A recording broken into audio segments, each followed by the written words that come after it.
Well, hello, everyone, and welcome to the Millionaire Next Door podcast. Thank you for tuning in so much. Really focused on having conversations that matter, and I get a lot of great feedback. So thanks again for taking the time. Today we have Redeema Morris. She works on the production team that actually produces the podcast. So she helps with some of the content, helps me come up with creative ideas. Wanted to welcome her, and we talked about just having a discussion together. So we're going to launch straight into that. But welcome, Redeema. Thanks for being here. Thank you so much, Robert. It's absolutely a pleasure for me to join you today on your podcast show. And it's kind of funny how this came about. I remember we were having a great conversation discussing content and strategy and marketing. And then somehow I was just really intrigued by you, your journey, and the things that you were talking about. And the conversation started flowing so well. And we were kind of like, hey, this could be a really good podcast episode.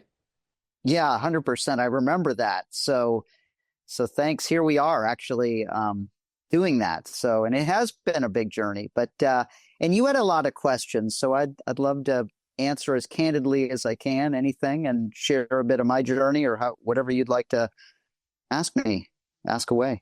Well, thank you. And I think with that being said, today's episode is truly going to let your listeners know about, who is the man behind the mic. You have a great podcast show, The Millionaire Next Door, but I think, at this point, let's knock on that door, open it, and dive deep into your story, your journey, and really take some pretty cool insights and learnings from it. So why don't we begin with, who is Robert? Talk to me about where did you grow up and what your childhood was like.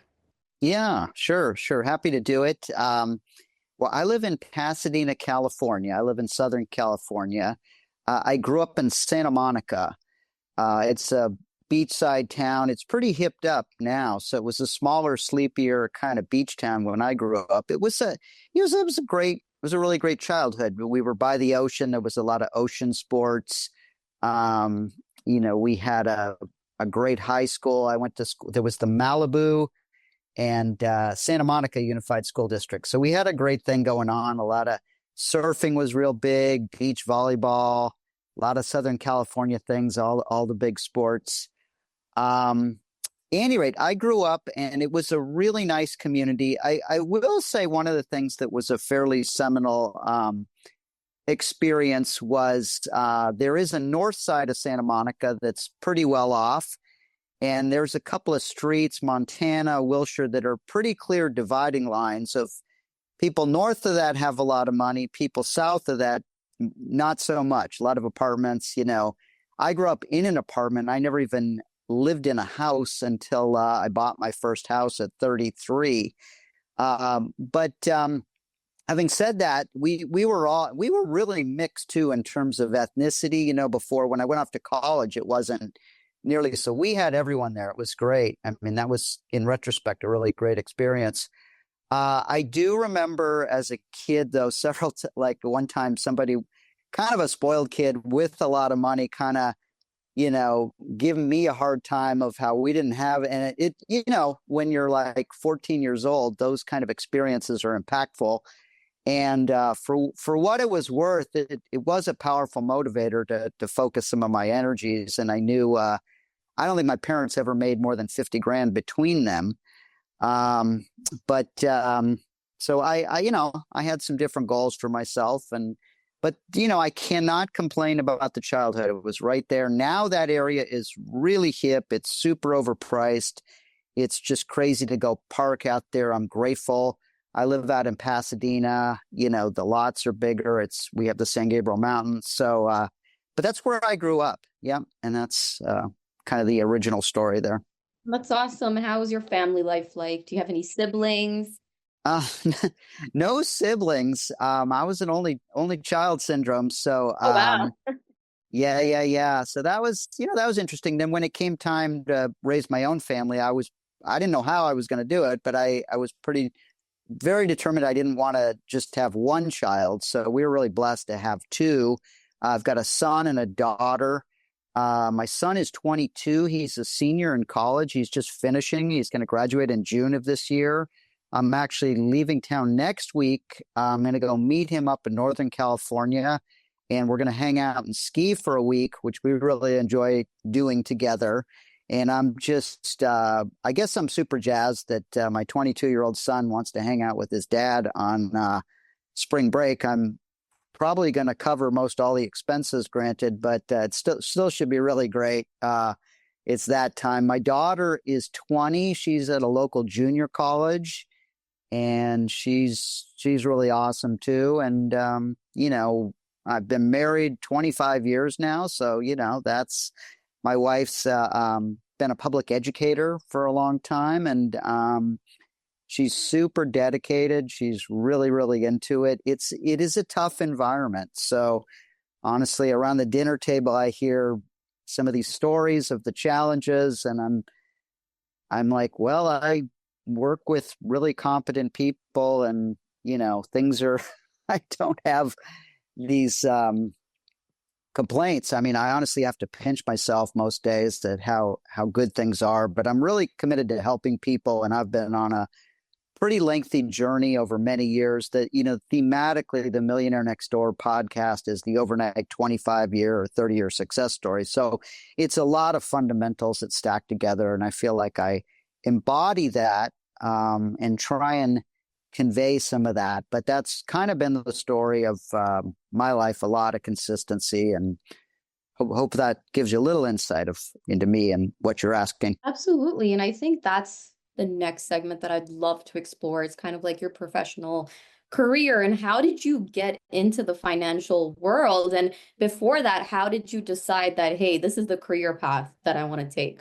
Yeah. And it's funny to reflect on that now as you see like a 22-year-old and 20-year-old. How do you know? I will tell you this. I originally had no idea whatsoever I'd be doing this. I was always very good with writing and things like that, and I did competitive speech and debate, and I thought I'd probably go to law school, and got admitted to several law schools, but sort of got talked out of that by some attorneys that shared some stories of how that wasn't the greatest life, and I've always been interested in that. But at any rate, as an undergraduate, I had a very hardcore science, University of California discipline, organic chemistry and physics, and a lot of rigorous discipline stuff that I think was really good. And I have a huge fascination with science and the body and the mind and all that kind of stuff. So that's really good. Where I ended up graduating and where I first got my real job, which sometimes that's how your career flows. You just sort of get this, you may have these grand plans, but if there's a job opening and you take it. I got a master's degree in public policy, and then I was sort of being trained to maybe be in city management or a city manager or something like that. I got placed in a finance department, local government finance, and I was an analyst, and we just went into numbers in extreme detail. I had spreadsheets going every which way. I use Excel and stuff now, but nowhere near. I had macros created. I went into everything, budgets, all their liabilities, funding of bonds, all kinds of payroll costs, pensions, every kind of number. And I had relationships with people. So I was really deep as an analyst, and that was great training. And then I had this background, undergrad, in a lot of science, where there was a lot of just rigorous, find out what's going on, get to the bottom of it, ask questions, scientific method. And a lot of my job in finance was really figure out what was going on in these departments. And I had a initial boss who hired me and said, you figure out what in the world's going on here. I don't care how, far high up the totem pole, just figure it out and I'll cover your back. So I did. And she said this, if you can do that, you're going to be really successful here. If you can't, that's not going to work out. Well, I did that. And I did that for about 7 years. I was just really deep in a lot of spreadsheets. And interestingly, I work with some of those people who are still there. Some of them have now retired off really nice pensions at this age. So I probably could have been there. I started doing a lot of financial planning and whatnot for the entity because a lot of our initial decisions were sort of they were looking at the cost, but I think it was sort of one time, and they didn't really realize that some of these decisions might reverberate for 15, 20, 25 years, and that really needed to be laid out. So we started down that road. But what also started to happen with me is I was looking for something else, something more entrepreneurial, just a different skill set than what we were on. We were entrepreneurial within a public sector finance, but at any rate, I started taking classes at UCLA in financial planning, leading to it's called a PFP credential, which kind of qualifies you to sit for the CFP exam. And I figured I got very deep into it. I was good with the analysis, with the numbers, with the concepts, with the legal, issues and stuff like that. What I didn't know is if I could go into business for myself, be an entrepreneur, just like any small business, right? The rate of success is pretty low, And so, but after a lot of thought, I went through that for about 2 years. I was still working and being paid pretty well. So it was a really big decision for me to leave that really secure position and ultimately go into financial planning or investment management. I did that 28 years ago. And the only real obstacle or any hesitation at first, I got hired on at a lot of places. They wanted to bring me on. Was just, could I make it? Just like, you could be a great doctor, a great lawyer, but if you don't have a business, you could be the smartest person. I didn't know, but I was still young enough where I figured it's okay. Let's take this chance. Let's go for it. Let's feel the fear. Let's get out of the comfort zone. Interestingly, I went into that program. I started at Merrill Lynch. I was there for many years, went through their training program, never looked back, never had a regret. I don't think I even had a half an hour of a regret. I was really ready for that. So that was cool. I will say, though, that first 10 or maybe even 15 years, I was trained about as well as you possibly could, the pedigree.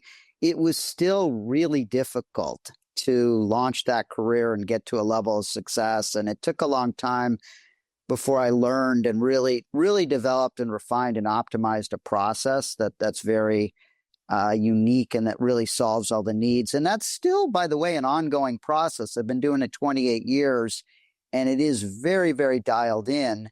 But I'm always looking to make it better, somewhat better, some consistent improvement. Or, a lot of it's really evolved, I think, in those early years and a lot of the mid-career, all that technical expertise, all that kind of stuff. That's really important. But a lot of the focus now, all that's assumed, and I have all that, but a lot of it's on the bedside manner, connecting with people.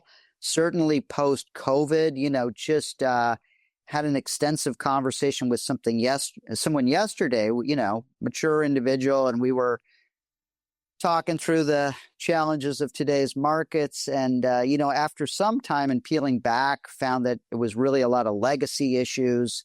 He had received a diagnosis of something, and he really wasn't focused on that, but it was really very much time for an adult conversation and to button these things up. That wasn't about his allocations, but, it might have taken me all these years to really be able to have that kind of conversation and effectively guide him and get him on that path and get him to take that action that is pretty much more important than some of those other ones. So, that's how I started in this business. I took that kind of hard left turn, so to speak. Never regretted it. It took a lot longer than I might have thought, but now I literally, I don't even have to do this anymore. I feel like I get to do this, and that's a big privilege. So. And that's awesome. And I think, we want to dive into that privilege and your level of success and really understand, what were some of the habits and work ethics that you would say really helped you, shape this level of success and your career? A number from, I think always just a persistence, a real stick-to-itiveness, a lot of determination, a lot of curiosity. Even that first boss, my first real, telling me, I don't care if it's the police chief sticking a gun at you saying, whatever. It's like, you figure it out. That's your job. So I had a lot of, I was always aggressive with figuring out the truth and really trying to understand things and questioning and asking a lot of questions. And I was that guy in class who asked a ton of questions and, was really curious. So might have been annoying, but I found it served me well. As time evolved, I think that served me really well. Just a sincerity, but working on the people aspect, how to connect better. A lot of other personal habits that I've really focused. Maybe I had kind of a renaissance, through COVID and post-COVID. We had some time to think about things. I think trying to do my very best to ultimately take impeccable care of myself where I can. A lot of people get very beat down, and burn out, or they suffer their health, or trade that for money. I try and be really structured, between workouts, between sleep, between nutrition, just recovery, just other stuff, spiritually, emotionally, things like that to balance myself. And, the point being, if I don't do that for myself, then I'm not going to be in a position to do that for my family or my children or my clients to really. So it's really about serving them if I just take good care of myself, and you got to lead by example. So I do my best to prioritize that. It's a very busy, practice that I run, and there's a lot of demands, but trying to have some sort of non-negotiables, certainly in the morning. I've talked a little bit on the podcast about that, but things that just keep me optimal. I don't want to come in 85%, every day is the big day, right? Every day is the competition or I just want to show up and be attentive and not sleep deprived or run down or, we don't always have the luxury of, sometimes we do have to go through that, but I really try and focus on that. That's become a habit that's really important and helps me do a good job. And, it's really about serving others, but serving yourself. And again, on the airplane, right? If it's going down or getting into trouble, they do tell you, even if your child or infant's there, they say, put the mask on yourself first, right? That's their exact, because you're not going to be of any good to anybody if you're out. So those are a few things that I've really tried to focus on. That's awesome. And I think these are, again, really great tips and insights for us to know about and be aware of. I think it would be great that we jump into sort of the different life stages and different financial challenges that one might come across in each age group. So, since I'm in my 20s, I would love to know. I'm still kind of trying to understand how money works. I don't have too much knowledge. So now when I'm speaking to someone like you, who obviously has great amount of expertise and experience, when you were 20, what is one thing that you wish you would have learned back then? Good question. And I do engage folks in their 20s quite a bit. Sometimes we get introduced to a client's adult children, or meet someone or someone who's younger. And what's really beautiful, they're young, but they've got all that time. And the time is a gigantic factor in these formulas of, the accumulation of wealth. And you can accomplish anything you want if you have a long enough time frame and a plan, I think. So, kind of engaging on that level, but it really excites me because I really remember back to that time in my life. We didn't come from very much money, I didn't really have anything. I had to do it all myself. It's really all first generation. When I was at that job doing the spreadsheet, starting to study it, I did have access to my first job where they, gave me, it was a 457, but it was a qualified plan, kind of like a 401k or a 403b. Mm. And I was allowed to contribute. I understood the tax deferral and then the income offset, and there was some type of a match. And I maxed that thing out, because I wasn't paid great, but I had if we took that off the top, kind of like taking care of yourself, right, first to serve others, you do that, that money's out of your net income, but right, it's packed away. And it started to do well. There was a bit of a bull market there. And I sort of was able to connect those dots and see how that could flow. And, markets do not move in a straight line. They were moving a straight line up at that point. It was very encouraging. But I got it. And maxing those things out, I think, is really important discipline. It's just like saying, do the workout, consistently. You can miss a day or something like that, but you maybe don't miss 2 days in a row, but really serving yourself. That was a huge lesson. Get that going.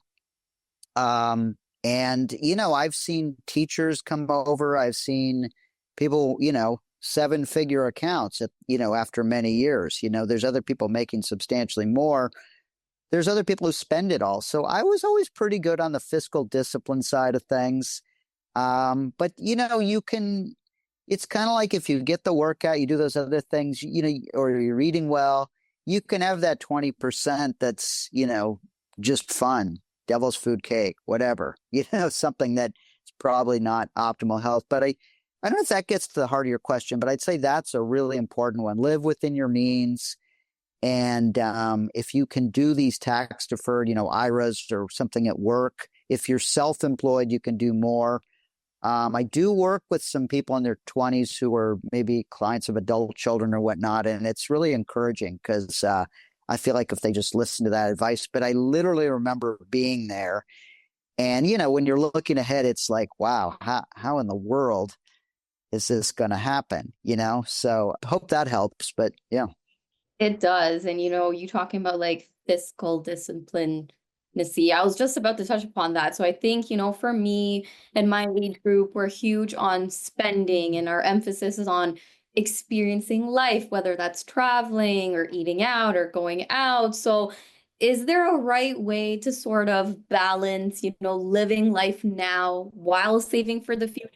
I think so. I think it's individualistic. I wouldn't want to sacrifice those life experiences, So if you can go to Europe and travel with some people, that's the best way in the world to learn. And if it costs you some money, you're healthy, go for it.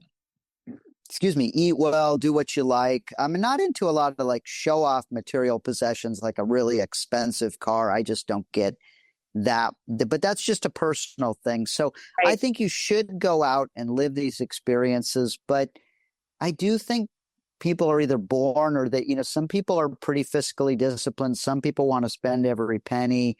There's, you can even see it with your own children. They could behave completely different, yet they're raised in the same exact environment. So, it's a tough one. I mean, sometimes when I start working with someone, you can sense their discipline, but if you take care of the stuff that needs to happen, then you can, then go ahead and do all those other things. I'm not saying don't do those. In fact, we have clients all the time that call for, bucket list travel or things like that. And I'm like, go ahead, spend the, $20K, go to the, the Azores, or, go on to this cruise, or, whatever you want. So, I'd say enjoy life. Nothing's for certain, but, if you can take care of those fundamentals too, I think you want to do that. The fitness, getting money saved away. I think then you've sort of, I was always, what's this? I always said to eat the worm first, do the difficult thing first, get that done, and then go out and play. And I was always structured, even as a kid, get the homework done and then go crazy and you can go play. And that's awesome. I know some people put the other up front and then they do it later at the last minute. And maybe that's how their motivations work. But I think the former probably works a little bit better. That's more my style. But yeah, don't short yourself on those things. But I would do both. And because otherwise it catches up really quickly. I don't know if you've seen these numbers of if you wait 5 years. Yeah. I don't have the numbers right in front of me. If you wait a few years and start saving and doing it then, like you have to put in dramatically more and you still come out behind. So in my own case, I want to say it was probably late 20s to early. I had access to something like that and I did it right away and I maxed it out. I would say do it, and I don't think you'll regret it. And then you can be pretty far along, your way. But the other thing that really shocks me is just inflation and how expensive everything is Right. now. And not to date myself from, an age perspective, but my gosh, when I look at like what young people have to pay for an apartment or housing seems unaffordable. I get it. I don't know what I would do. Um, it's daunting. So a lot of people are just spending it, right? Or they're living in a Sprinter van and doing, because they're like, I can't afford a home. That's a real challenge, but we talk through things like that, and I try and give them the best wisdom and I can. But those plans are great if you can do it, and I think you will start to see progress. Yep. Absolutely. I love everything that you said. I think the whole idea is having a bit of balance between living life and also, preparing financially. The thing that you mentioned about housing, yes, it's crazy expensive. I'm in Toronto, so, it's extremely expensive over here. So I think I'm definitely gonna book an appointment with you and meet you on the side to discuss housing options and, do all that financial planning. But another important phase of life that comes around, when you're in your late 20s, early 30s, is getting married. And I'm Mm. actually thinking about, getting married shortly. And I just want to know from your perspective, what's the first step you recommend couples to take to get on the same page about money? I don't know that we took all these steps to get on the same page. I remember we were each living separately. We did move into together for a year before. So we discovered whether cohabitation was going to work, and it did. So I think we started getting it. But I later learned to her mom's. She's very traditional Midwest. That was a real, she was concerned about that, but it all worked out fine. I think it mostly kind of comes down to values. If you're living together, you can see. I mean, I'm not saying you have to live together, but just the values, that you have things in common, that you're not wildly off on different ends. When it comes to the actual wedding, I think you should plan your dream wedding, but I do see there's these 100,000 to it, these total splurge weddings that I've never super been comfortable with, and we have a place down in Del Mar, California. It's kind of a nice resort, and I will literally see these dream weddings that people set up while we're in like our jacuzzi, and I might go by 3 or 4 hours, and I'm like, oh my gosh, there goes 7 figures, that kind of thing, and I'm like, and then we're off to the next thing. We were able to sort of plan ours, and we did it all on our own. Just on a personal note, we were both kind of prudent about it. We wanted to be really nice and personal. We had a wedding planner. She ended up getting a serious cancer and passed away during the planning stage. So we had to do it all of ourselves. And we met in a community service organization called the Pasadena JCs, or Junior Chamber of Commerce. And we would plan all these committees and service events where you had to plan budgets. So we kind of siloed all this out, the dinner, where we were going to stay. We got super fortunate. But I think it boils down to sort of values and comfort, and, what are you on the same page, and what do you want? We were, we wanted a home. Eventually we wanted kids. We didn't want to change things up. But I'd focus on making sure you're with the right person, and then you'll figure it out. But we never really sat down and looked through, everything. We just, yeah, that's what I did. I don't know if that helps. Hey, 25 years sounds like it turned out great. On that note, what's the secret? What is the secret to 25 years? Yeah, and Oh, counting. oh, jeez. So I'm trying to figure it out. It's chemistry. It's just, I think there's some luck. I think it's a dance too, I mean, I'm not going to say there haven't been a couple moments that have been a little bit challenging, but you got to work through that. I think just the values, the type of person, it worked out just that we have children together, a lot of committed values. We shared those. We have a lot of differences between us too.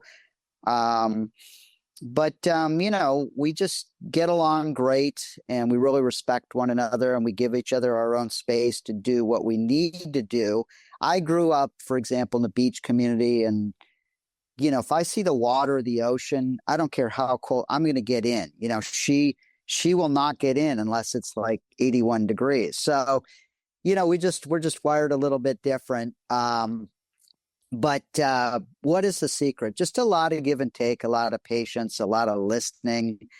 Some luck too. I think other people go into it with all those awesome intentions, and then you know, life transpires and things happen, and it's challenging. And it's when you think about it over those years, you each develop as a person, and you're not the same exact person you were back then. And you should be allowed to evolve, but hopefully you evolve together and you work it out. But I think just checking in, just showing up for each other each day, um, doing your best. But yeah, I've been really fortunate. Yeah. So I love that. That's awesome. It sounds like you and your wife have a beautiful story, and I wish you another 25 years together.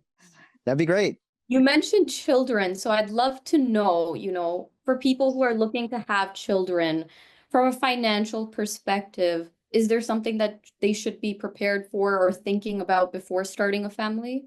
That's a good question. And again, I'm probably not the best. I can tell you my story and then give you my perspective now. Um, I was an only child, so I didn't have a lot of. I had some cousins and stuff, but I didn't have a big family. I had no idea how I was going to be a parent. Um, but we did have our careers going, and that was pretty stable, and that was nice to have some security and be through your education and that kind of thing, and the support of family. I think all that's really important. Having said that, yeah, we started trying, and then we were successful on the first try, but there were some challenges. There was honestly some challenges. She had some gestational diabetes. She had a high risk pregnancy. Our first one was born 6 weeks early. We had to leave him at the NICU, the intense, Right. literally in one of those incubators. We were feeding my son, who we're gone skiing with, and but literally with like an eyedropper. He was so small, and then but 6 weeks later, we took him home, and that was great. We were not. I took those classes, Lamont. I mean, we were really unprepared. I don't know how you prepare for that. It's such a life changer. So I will tell you a funny story. This is probably just me personally, but when we were taking him out of the hospital, finally, I mean, we were really excited, but they're like, all right, you're on your way, good luck. And I remember like they're wheeling we're going out, and I'm thinking, hold on a minute. You don't understand. Like, we're not ready. Like, and then I'm thinking, everybody says that. Nobody's ready. And then I was in my own mind, I was like, no, I don't think you understand. I know thousands of people leave here every year and feel that way, but I don't think you understand. I'm even less prepared than any of them. I'm concerned that I don't know what I'm doing. Well, then it occurred, probably everybody feels that way too. So we really didn't know. You get home, the baby, your sleep's disrupted. You're putting little things on the furniture so they don't bang into themselves. One time he hit a coffee table, my son. He split open his cheek. Then they had to do surgery. I remember they had to strap him to a table. That was one of the most challenging things I've ever had to experience while he's screaming like a 3-year-old. We used a plastic surgeon because apparently it would be less likely to get a scar. But just be patient. Do it when you're ready. It's still a big miracle when you actually see it occur. It blows my mind what goes on to produce a child, in a woman's body and the whole thing. I would say minimize stress, just live well. Do what you can. It's not even a given, right? If you're trying, a lot of people struggle and, have challenges around that. So we really, the second time was a bit easier, but it's still, many years ago, right, in childbirth, a big percentage of women would just die, right, in childbirth. So I don't know. There's probably better. We had those books, what to expect when you're expecting, all this kind of stuff. I don't know. I don't know how you prepare. I think just take really good care of yourself. Be positive. if you're ready to do it at a younger age, just do it. It's a miracle. It's mind blowing. It worked out great, but that's looking back on it. Still raising them was still really difficult. I mean, like the grandparents are always usually so much more casual. When you're freaking out, they're like, "Oh, it's not that big a deal." So I guess someday that'll be fun to be that. Hey, we've seen this. Like, we don't need to stress about that. That's not that big of a deal. It's going to work out. But I don't know if that helps you, but that was my path. I went for it. Eventually, you figure it out. you know. No, that sounds great. I think you just got to take it step by step and then see what life sort of throws onto you in your way. Now looking at your life as a whole, do you have any like favorite quotes that you live by or something to really summarize what your journey's been like?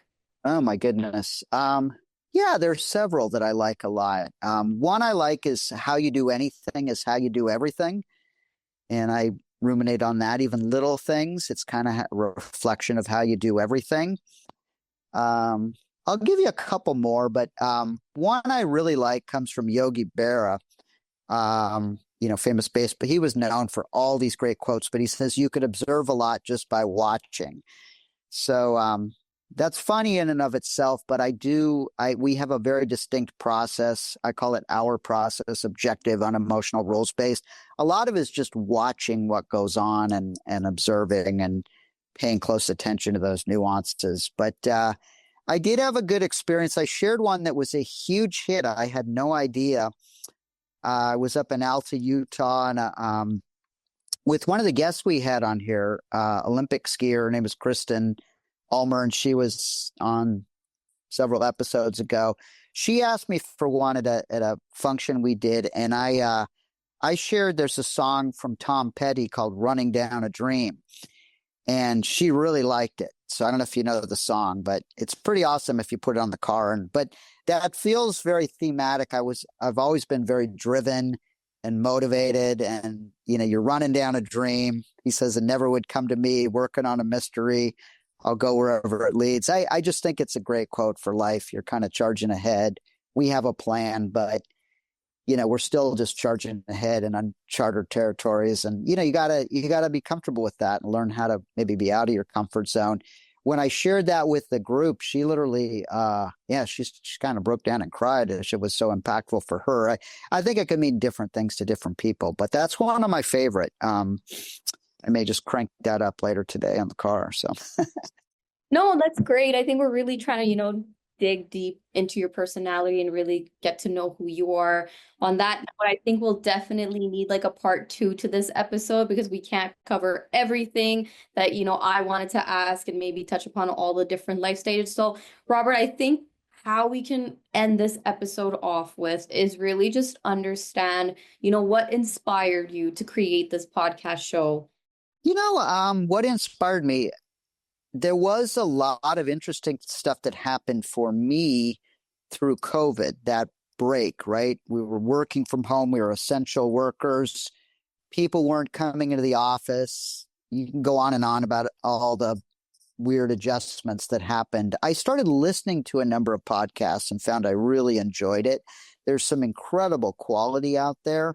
I just thought I'd try it out and see how that worked as a form of communication, and got into it. I wanted to share a lot of the wisdom, have an open discussion, not have it be super scripted, just share wisdom, and then sort of that run down a dream. We're about 70 episodes in now, and so I never would have dreamed I'd interview a world-class Olympic skier, PJ Nestler, who's an incredible trainer of Navy SEALs, and a bunch of folks. We just had private infrastructure dealing with managers who were managing stuff for very large endowments and sovereign wealth funds and going deep into their process. And I wanted to share my practice, some of the nuances that go deeper of what we do in the process and the value and what that is. So that's what inspired me. But the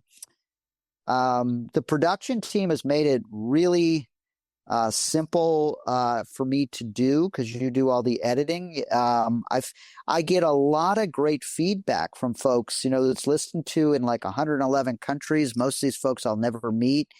I've got some clients who, we've emailed them 70 episodes. They're like, "Oh, that's you? I didn't know that." And, I have another guy who heard the one with the extreme skier, and he's like a 86, 87-year-old, not in great health in Texas, but he was like, "Man, I love that episode with that adrenaline junkie." So you never know. I'm just looking to have really great conversations. And for the audience, for anyone who's listening, if there's other areas you want to know about or questions, please let me know and I'll try and address them in an open format. But I think it's I've been really inspired some of the podcasts I can listen to, like there's a guy, Dr. Mark Hyman, and he's just incredible on the health. Andrew Huberman, who's a professor at Stanford. It's like you're sitting in his class, but it's cutting edge science, and I can listen when I'm driving around or walking the dog or whatnot. So that kind of inspired. I'm not at that level, but